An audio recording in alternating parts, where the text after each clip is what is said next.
Topic po natin, diabetes. Maganda po topic natin. Meron dito mga bagay na hindi nyo pa alam. Baka dito nyo lang maririnig sa atin. So una, didiscuss ko yung mga 14 na hindi dapat gawin kung kayo ay may diabetes, kung kayo ay umiinom ng gamot sa diabetes. Marami nagkakamali dito eh. O, tingnan natin yung mga bawal gawin, quote-unquote. Number 1, pinapalitan yung gamot o dinidelay yung gamot. Minsan, ganyan yung mga diabetic, sasabihin nila, hindi ko na lang iinumin yung gamot ko ngayon o next time ko na lang iinumin, hindi po pwede. Kasi pag may diabetes kayo, unstable yung blood sugar eh. Kailangan pag ang dose nyo 2 times a day, 2 times a day. Pag 3 times a day, 3 times a day. Tulad ng metformin, kailangan sinasabay sa pagkain. Okay, pag sinabi sinasabay sa pagkain, sabay sa pagkain. Hindi siya after meals, hindi rin siya before meals na mas matagal. So, do not skip or delay your dose. Number 2 na bawal gawin, self-adjustment of medicines. May mga pasyente binabago, tinataas yung dose, binababa yung dose. Minsan pati insulin, tinataas yung dose, binababa.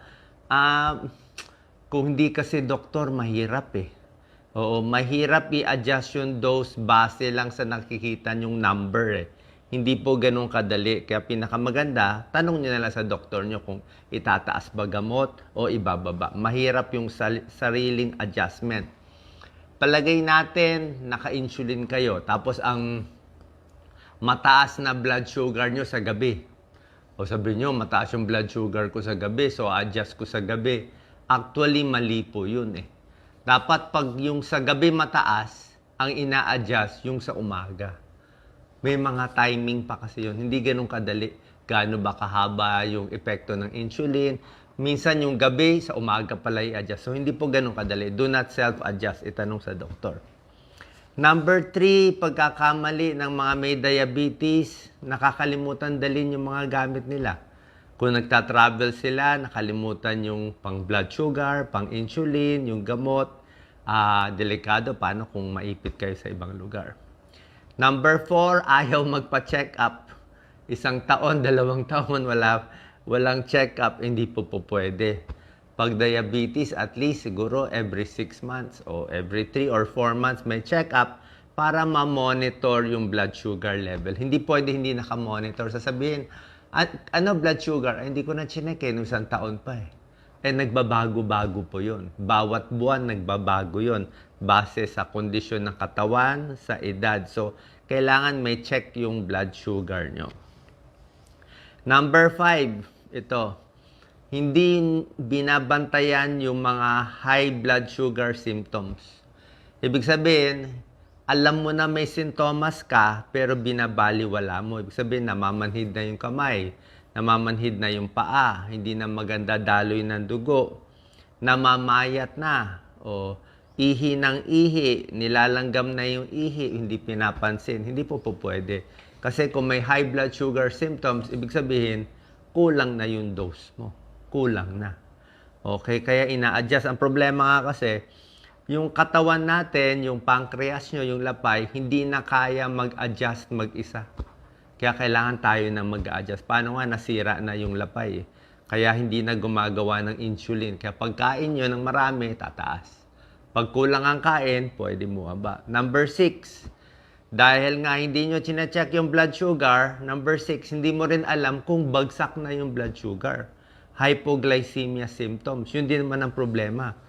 Pag sumobra naman diet, sumobra naman exercise, bagsak naman ang blood sugar. Pag hindi kumain, bagsak na naman. Kaya dapat alam mo yung sintomas ng high sugar. Feeling ko high sugar ako. Actually, yung high sugar nga, minsan mas walang sintomas eh. Kahit 300, 400, parang okay lang sa kanila. Pero ang low blood sugar, malalaman mo agad. Nanginginig, parang matutumba, pinapawisan, nahihilo, irritable, parang hihimatayin. Yan, low blood sugar yon. Okay, bakit na low blood sugar? Bumaba yung sugar mo, hindi ka kumain, o, 'di ba? Depende 'yon sa gamot mo. Okay? Number 7, ito malaking pagkakamali ito. Turo to ng kaibigan kong vascular surgeon. Number 7, marami daw sa Pilipinas diabetic, may sugat ang paa. Yan ang parang number 1 na marami sa Pilipinas. Maraming diabetic kasi nga mataas ang blood sugar, hindi chine-check, hindi pinapansin.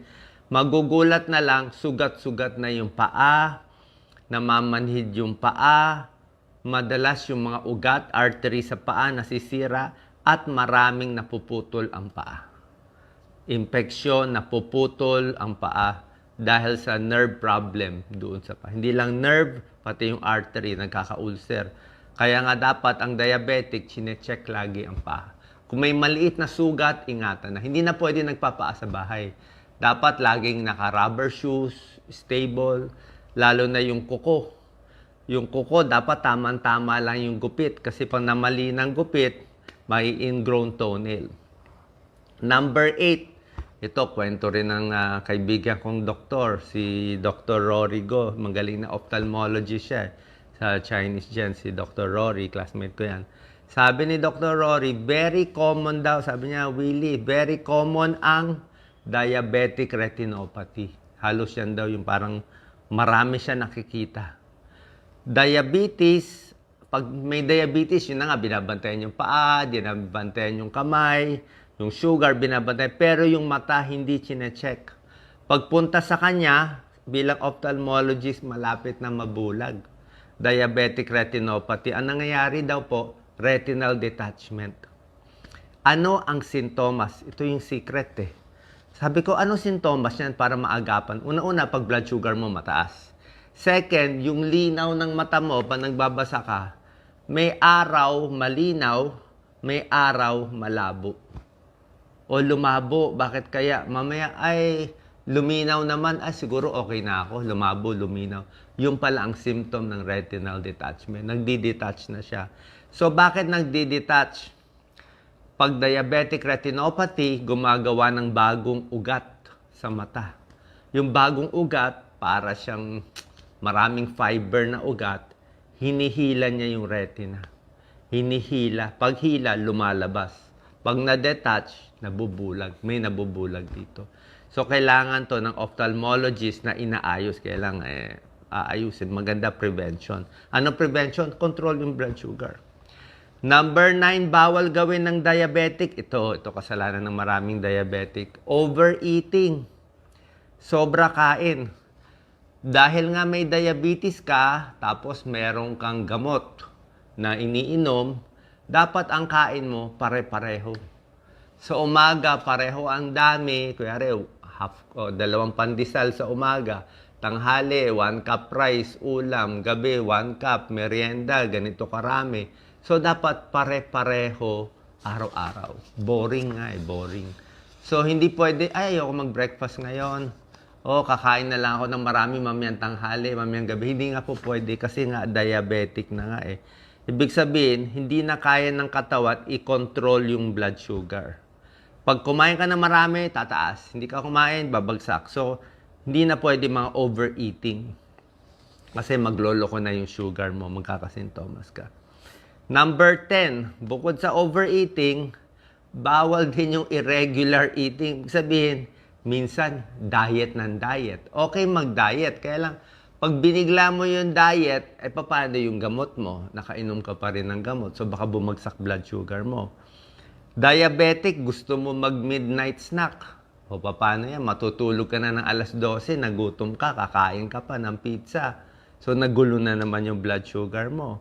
O minsan, ayaw mo mag-breakfast, nagulo na naman.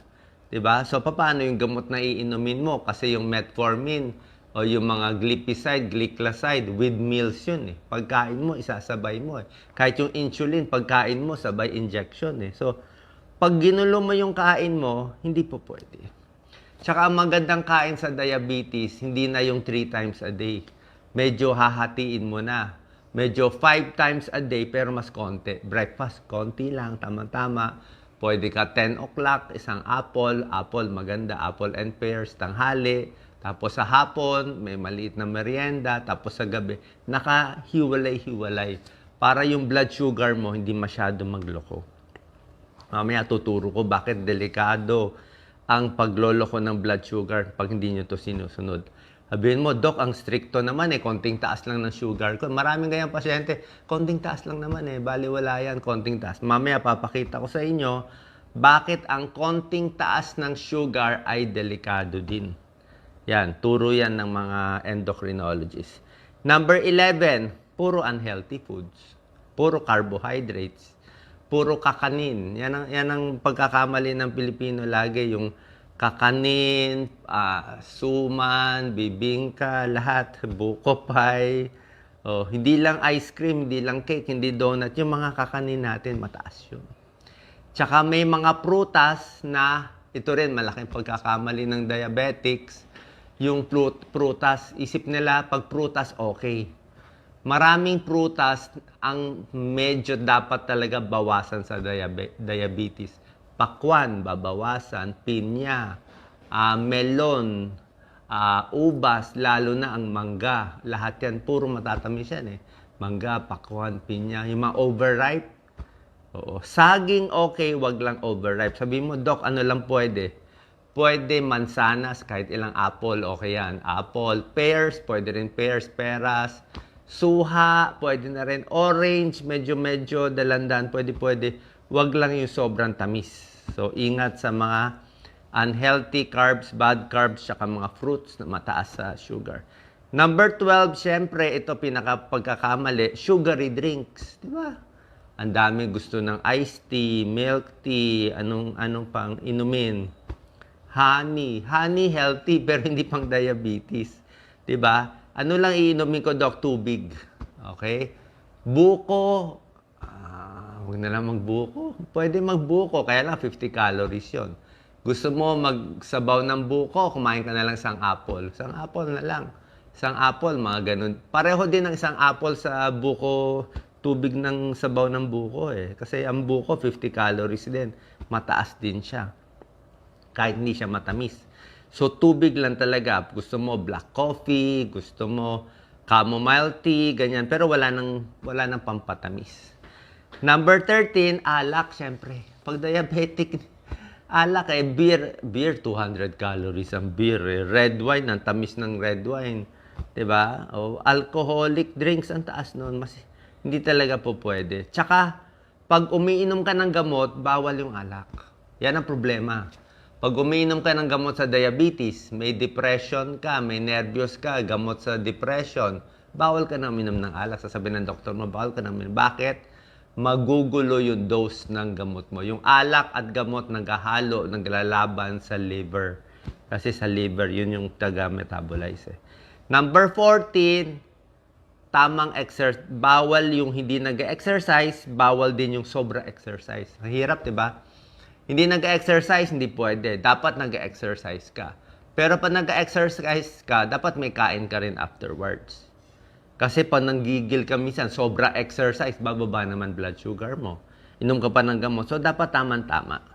So, habang nag-exercise, habang nagda-diet, doon babawasan ng doktor pa konti-konti yung gamot mo. Pero pinakamaganda talaga, i-monitor yung blood sugar. Paano i-monitor yung blood sugar? Ayan, sinabi ko na 14 na bawal. Pag-monitor, bago kumain sa umaga, may testing, fasting blood sugar. Pagkatapos kumain sa tanghali, meron pa tong isang testing. Pagkatapos kumain sa tanghali, 2 hours after. 2 hours after, kaya lunch mo, 12 noon, kumain ka na.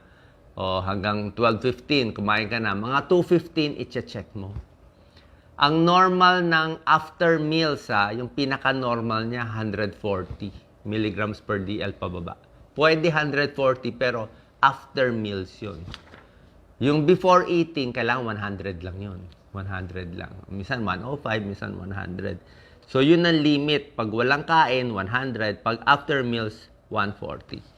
Ituturo ko sa inyo ito mga hindi nyo alam. 7 bagay na hindi nyo pa alam sa diabetes. Wag lang magagalit kasi sinasabi ko lang yung datos. Okay? Sasabihin mo, Doc, ba't ba sinasabi mo yan? Natakot ako. Hindi naman kayo tinatakot kasi nakakatakot siya talaga . Okay. Sabihin ko lang yung datos 1 to 7, hindi nyo to alam. Number 1, mga pasyente, base sa pag-aaral, hindi kinokontrol ang blood sugar. Basta diabetic, karamihan hindi controlled. Bakit? Karamihan, mga 130, 140 pa rin. Pag chinek mo yung fasting blood sugar, mataas pa rin. Yung after eating nila, umaabot ng 200. Karamihan, ganun ang level nila, very high. So, ang gusto natin, mababa. Okay? Pag yung, kumbaga sa numero, gusto mo sa umaga, mga 110 lang, o less pa, o 120. O sa diabetic. Yung iba sabihin, 140, 150, 200, okay na, hindi po pwede. Mas mababa sa normal, mas maganda.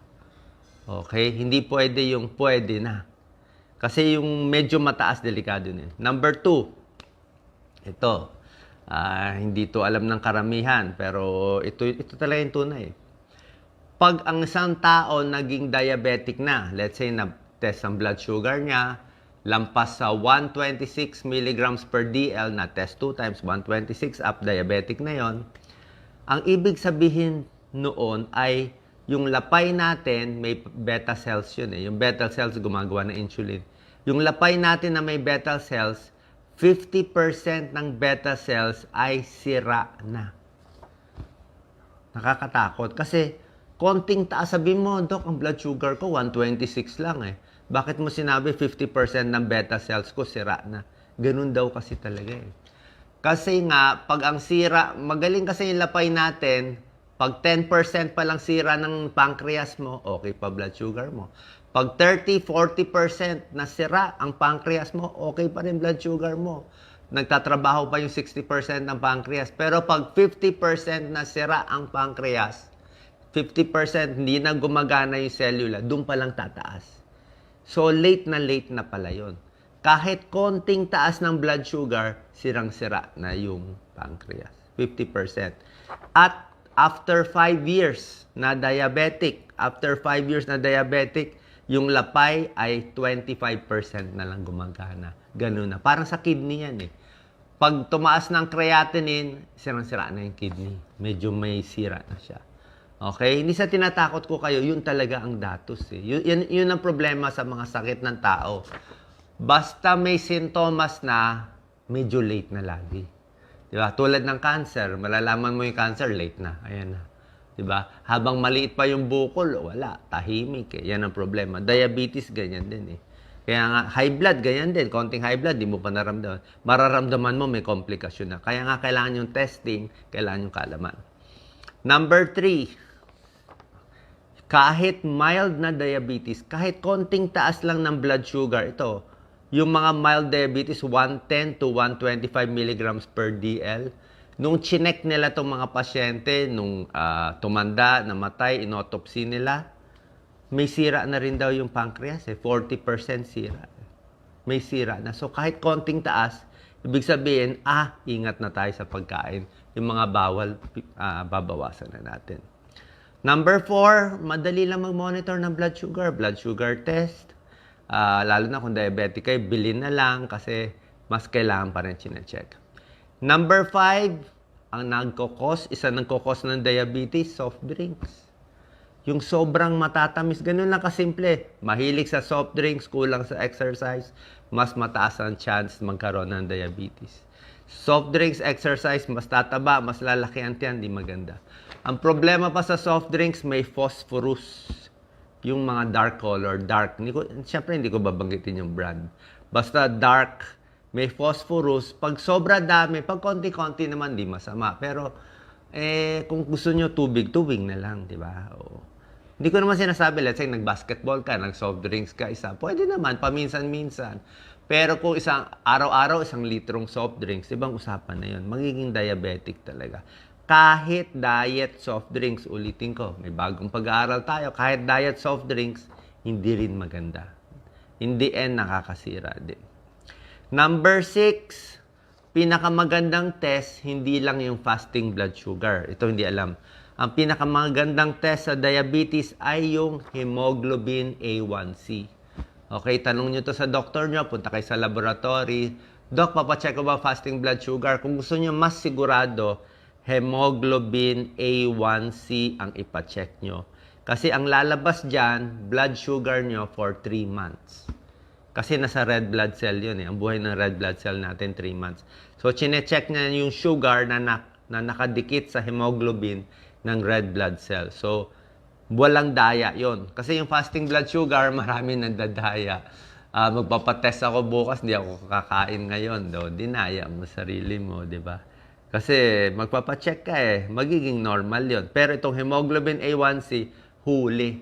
Yung kinain mo last 3 months, mahuhuli, lalabas sa resulta. And number 7, sa diabetes, hindi unang tataas ang fasting blood sugar.